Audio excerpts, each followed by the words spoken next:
Hello YouTube, Brandon from Zoid Industries here with this week's episode of ZI Weekly News. This is the channel's weekly news segment where we cover sci-fi, gaming, science, channel updates, and more. With the intro out of the way, let's get into the articles. Xbox One X is already showing its advantage over PlayStation 4 through Ark Survival Evolved. Okay.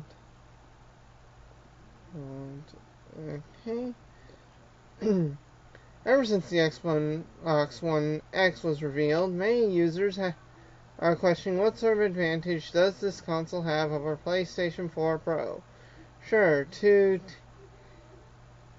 TFLOPS is a huge number, but it's still a number. Or it's not a real-world result. Well, it looks like Ark Survival Evolved developers are the first to show us how games will be noticeably better than their PlayStation 4 Pro counterparts. In an interview with WCCF Tech, director Jesse another name that I will just butcher if I try to pronounce it.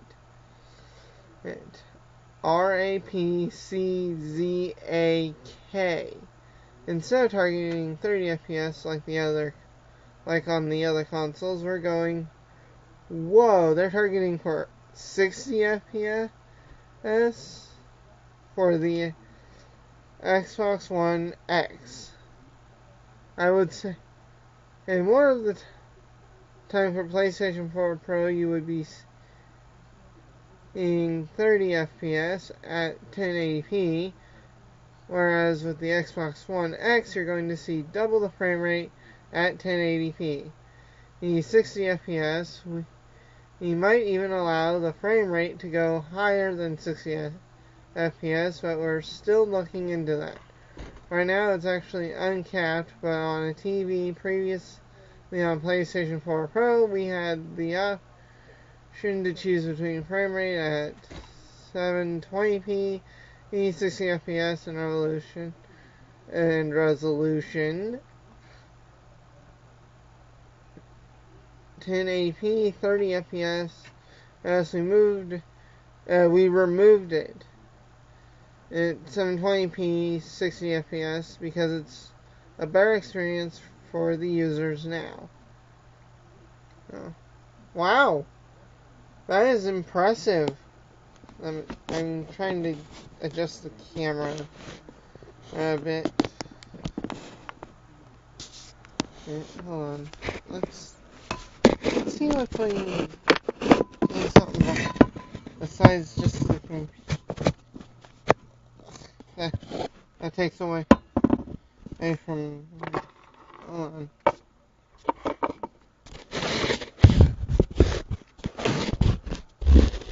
No, that's not gonna work. Sorry, I'm still working with the new setup in the studio here. But yeah, that is, whoa, impressive for gaming. Very impressive for gaming. This is surprising news because the frame rate advantage is much more noticeable than a resolution advantage and much more significant. It makes controls smoother and reduces its input lag. The human eye can easily distinguish between the speed of motion because it's in our DNA. According to Blizzard, although the human eye and brain can interpret up to 1,000 frames per second, someone sitting in a chair and actively guessing at how high a frame rate is can, on average, interpret about 150 frames per second. And this is definitely great news for those who love Ark Survival Evolved and are looking into an Xbox One X. a console I obviously might not be able to afford at the moment, but I definitely look into it. Maybe even a capture card to hook in for Let's Plays. I'll be talking more about the Let's Plays delay later in the video. So, well, that concludes this article. On to the next. New evidence that all stars are born in pairs. Let's get into this. Okay, there's a radio image of a very young binary star system, less than about a million years old. Sorry, notification.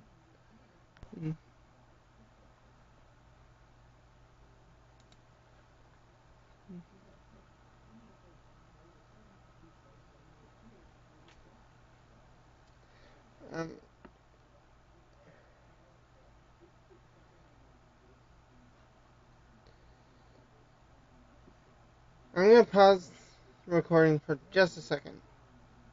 Okay, and I'm back.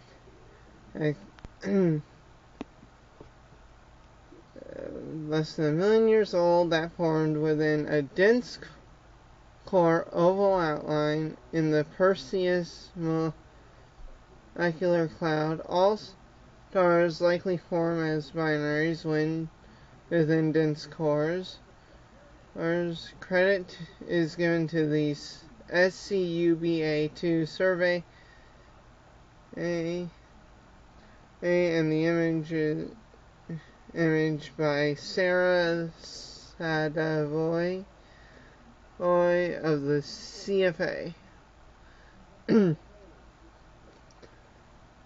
if I was using full version Filmora, I would definitely have put that image on screen for you guys. Did our sun have a twin when it was born 4.5 billion years ago? Well, almost certainly yes, although not an identical twin, and so did every other sun-like star in the universe.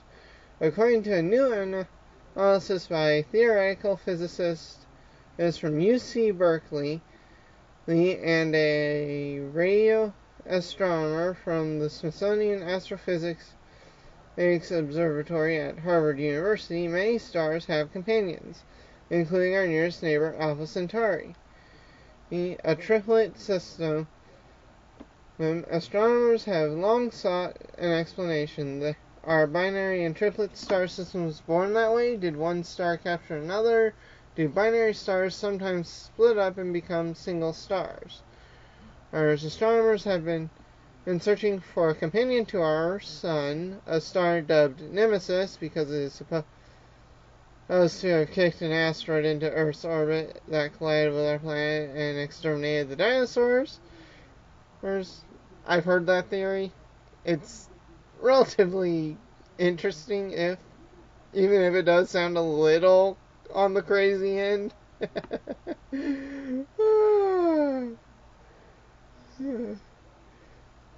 It would be. I honestly don't know. It would be interesting, though, if our system was a binary system. We just can't see the other star. It has never been found. The new assertion is based on a radio survey of a giant molecular cloud filled with recently formed stars in the constellation Perseus, and a mathematical model that can explain the Perseus observations only if all sun-like stars are born with a companion. We are saying yes, there probably was a nemesis a long time ago, said co-author Steven Staller, a UC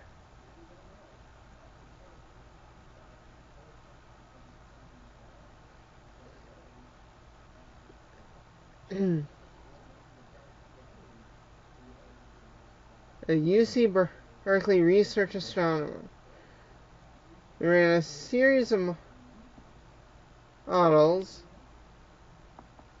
to see if we could account for the relative populations of young single stars and binaries of all separations in the Perseus molecular cloud.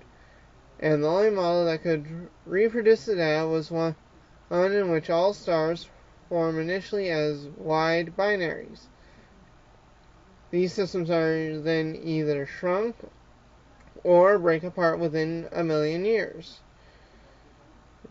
And there's another radio telescope image of a triple star system forming within a dusty disk in the Perseus molecular cloud, obtained by the Atacama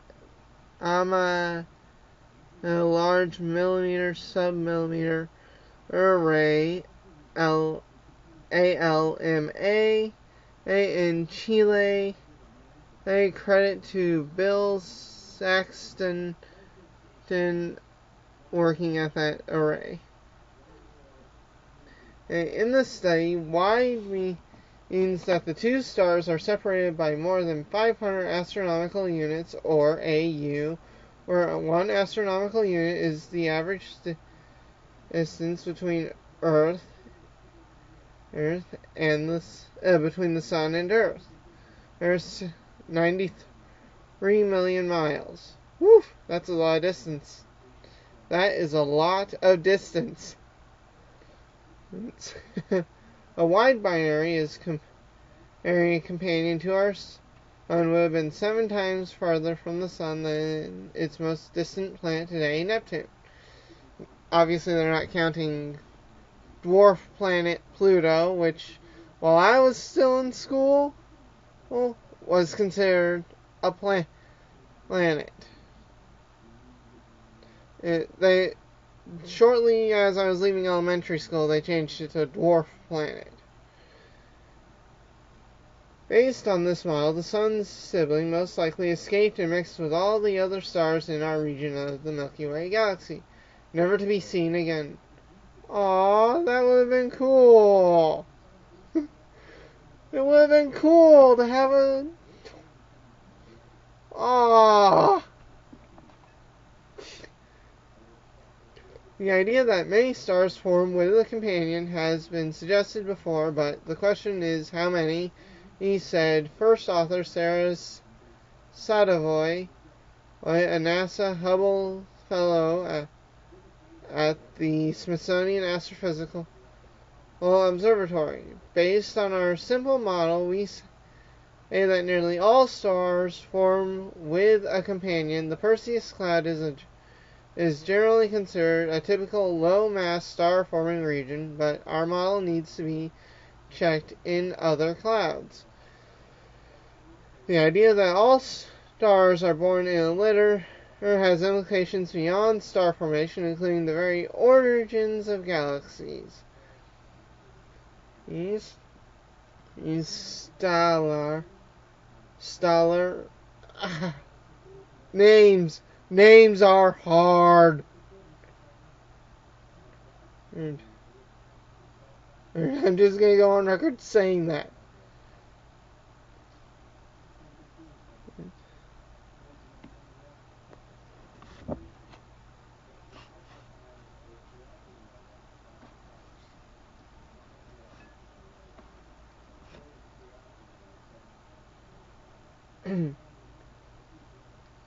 Stoller and Sadavoy posted their findings in April on the ARXIV server.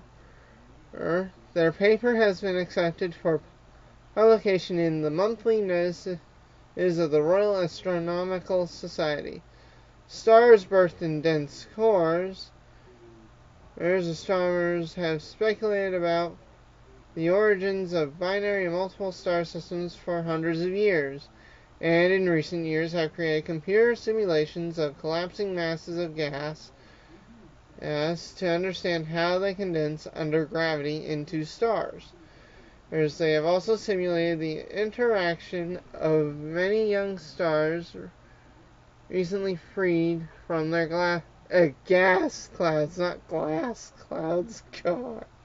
So I do suppose if the gas's molecular substance is silicon, it would be a glass cloud. But several years ago, one such computer simulation by Pavel Krupa, I don't know, of the University of Bonn led him to conclude that all stars are born as binaries. An infrared image from the Hubble Space Telescope contains a bright fan-shaped object in the lower right corner on this article. Lower right quadrant, whatever. Thought to be a binary star that emits light pulses as the two stars interact. The primitive binary system is located in, you know what, that little caption's too long for it to fit it all, so I'm not going to read it all. Yet direct evidence from observations has been scarce. As astronomers look at younger and younger stars, they find a greater proportion of binaries. But why is still a mystery. The key here is that no one looked before in a systematic way at the relation of real young stars to the clouds that spawn them. And our work is a step forward in understanding both how binaries form and also the role that binaries play in early stellar evolution. We now believe that most stars, which are quite similar to our own sun, form as binaries. I think we have the strongest evidence to date for such an assertion. And according to Stoller, astronomers have known for several decades that stars are born inside egg-shaped cocoons called dense cores, which are sprinkled throughout immense clouds of cold molecular hydrogen, and that are the nurseries for young stars. Through an optical telescope, these clouds look like holes in the starry sky because the dust accompanying the gas blocks light from both the stars forming inside and the stars behind. The clouds can, however, be probed by radio telescopes since the cold dust grains in them emit at these radio wavelengths, and radio waves are not blocked by the dust.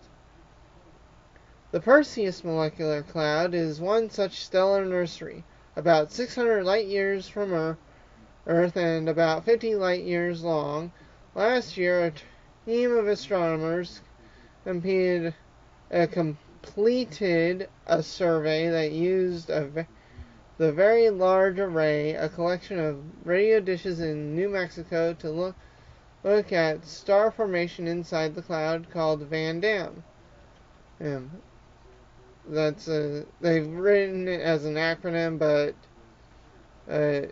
that's how it looks like it's pronounced. So it was the first complete survey of all young stars in a molecular cloud, that is, stars less than about 4 million years old, including both single and multiple stars down to separations about 15 astronomical units. This captured all multiple stars within a separation of more than and about the radius of Uranus. Please, no anus jokes in the comments. Please. Even though they are occasionally funny. 19 AU in our solar system. Stoller heard about the survey after approaching Adavoy, a member of the Van Dam team, and asking for her help in observing young stars inside dense cores. The Van Dam survey produced a census of all Class 0 stars, those less than about 500,000 years old, and Class 1 stars, those between about 500,000 and a million years old. Both types of stars are so young that they are not yet burning hydrogen to produce energy. Savoy took the results from Van Dam and combined them with additional observations that revealed the egg-shaped cocoons around the young stars. These additional observations come from the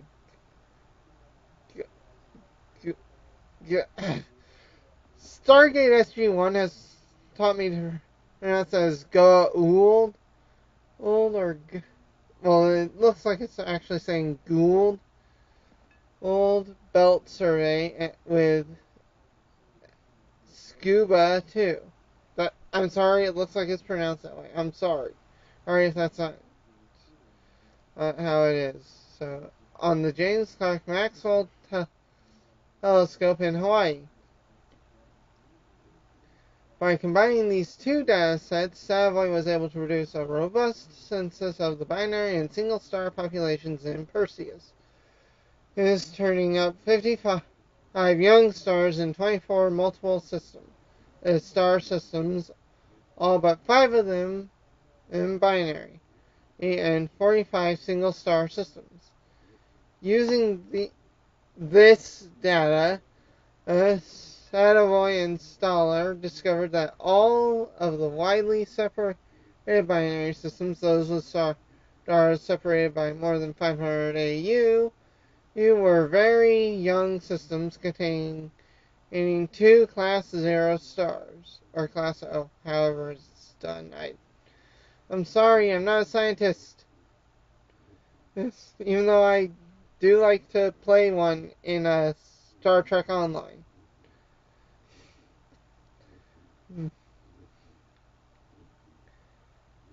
These systems also tended to be aligned with the long axis of the egg-shaped dense core, or the slightly older Class 1 or I don't know, binary stars were closer together, or many separated by about 200 AU, and showed no tendency to align along the egg's axis. Another image, that is the dark molecular cloud, and Bernard 68, filled with gas and dust that block the light from stars forming inside, as well as the stars in... I read that already. Right earlier in the article. This has not been seen before or tested, and is super interesting. Hence why I'm reading about it here on camera for you guys. Savoy said, "We don't yet know quite what it means, but it isn't random, and must say something about the way wide binaries form. Egg-shaped cores collapse into 2 centers, blah blah blah." Stoller and Savoy mathematically modeled various scenarios to explain this distribution of stars, assuming typical formation, breakup, and orbital shrinking times. They concluded that the only way to explain the observations is to assume that all stars of masses around that of the Sun start off as wide Class O binaries and egg-shaped dense cores, after which some 60% split up over time. The rest shrink to form tight binaries. As the egg contracts, the densest part of the egg will be toward the middle, and that forms the 2 concentrations of density along the middle axis. These centers are of higher density at some point collapse in on themselves because of their self-gravity to form Class O stars. Within our picture, single low-mass sun-like stars are not primordial, old Stoller added. And they are the result of the breakup of binaries. Their theory implies that each dense core, which typically comprises a few solar masses, converts twice as much material into stars as was previously thought. Stoller said that he has been asking radio astronomers to compare dense cores with their embedded young stars for more than 20 years. It is in order to test theories of binary star formation. The new data and model are a start. Alright. He says, but more work needs to be done to understand the physics behind the rule. Well, such studies may come along soon because the capabilities of the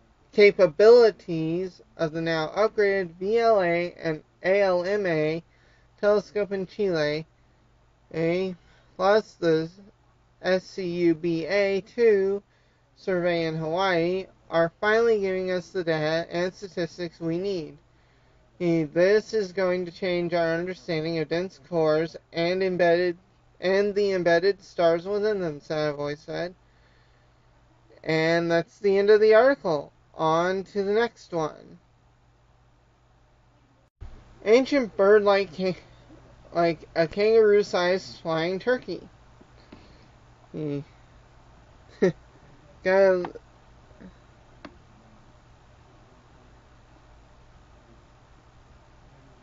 I gotta say, this illustration is actually pretty cool.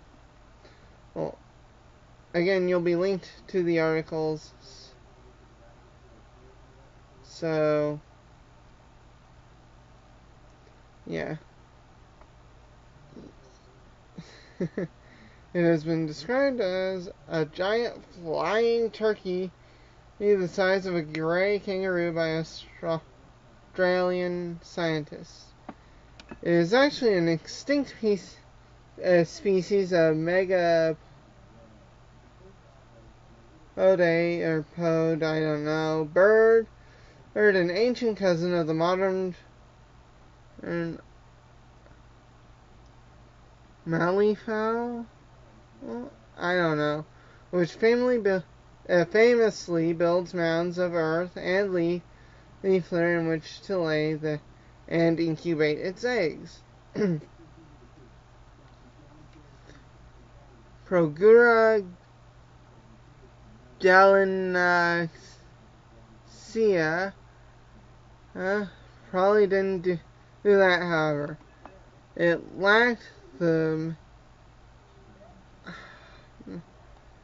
malleefowl's large feet and specialized claws. The researchers tell a Royal Society journal. Well, instead, it's quite likely P. gallinaceae simply buried its eggs in warm sand or soil, just as some living megapodes do. In Indonesia and the Pacific still do. A team from Flinders University in Adelie,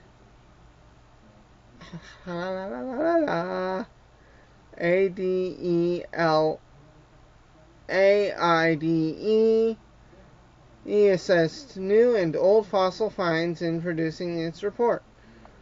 Some of the older specimens were first collected in the late 1800s. The newer ones came from the remarkable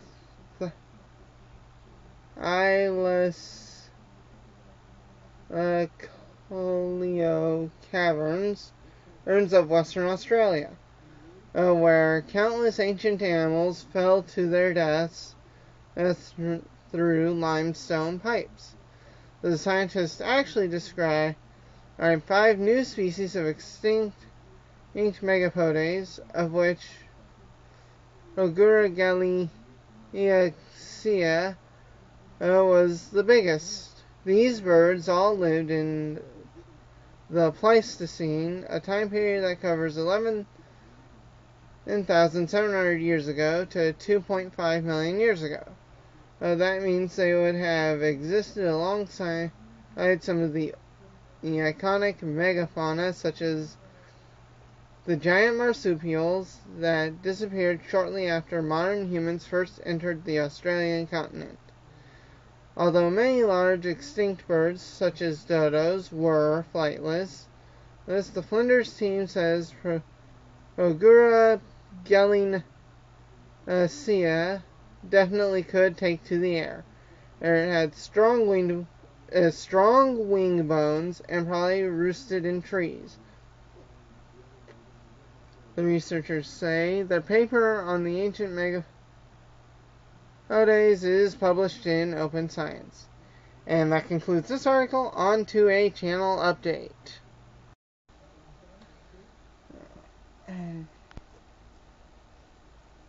While I do have the software for recording Let's Plays, I've run into a bit of an issue. Well, actually a couple issues. First, the game I was going to do our first Let's Play on whenever I get into where I can control the character or anything, gives me nothing but a black screen, and I can't see anything of the game in order to move through the environment. And so I'm probably going to have to scrap Let's Playing that game.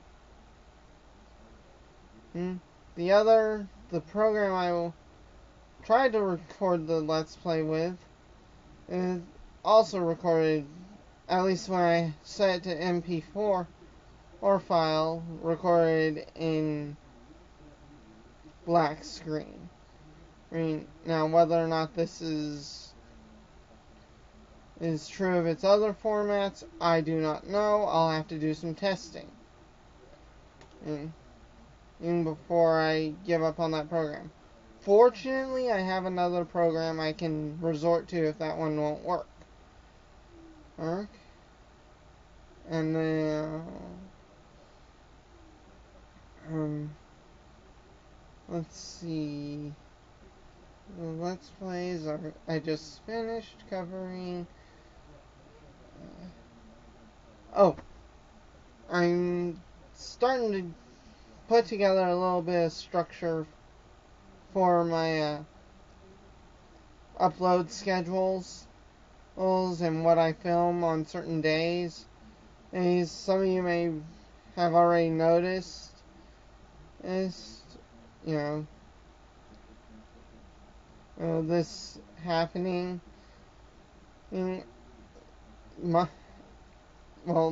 You'll see as the schedule comes out and stuff, as the videos come out, what the schedule is, so you can plan ahead accordingly or whatever. And I forgot to mention in the last channel update, I now have other social media accounts for the channel besides, the Facebook page. I also have a Twitter, where you can send me fan art or whatever, talk to me, outside of YouTube. I also have a Twitch, which, if I can improve the internet situation here, because at current, if I'm uploading a video like this one, then it'll boot everyone else here, the rest of my family here at the studio, off the internet and everything. It's really frustrating, and we can't get better internet because the area I live, there's two choices. the one we have, and then one for Mediacom, both of which suck severely. So, yeah, that's what's going on there.